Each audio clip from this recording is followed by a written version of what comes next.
jou daaglikse CLF inspirasie, Salomo se wysheid. Die spreuke is bedoel om mense wysheid te gee en hulle te onderrig sodat hulle weet wanneer iemand verstandig praat.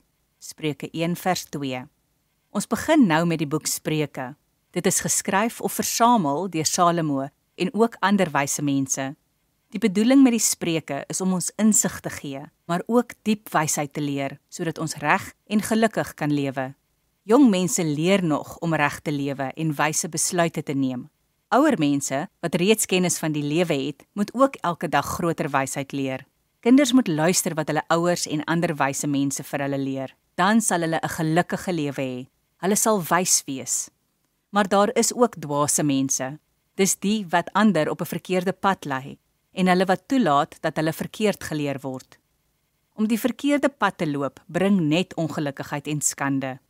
In Spreuke 1 vers 7 staan daar geskryf dat kennis begin met die dien van die Here.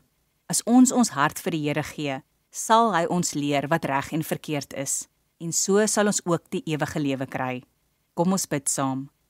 Dankie Vader vir die boek Spreuke. Help my om daaruit te leer, sodat ek 'n beter mens kan word. Amen.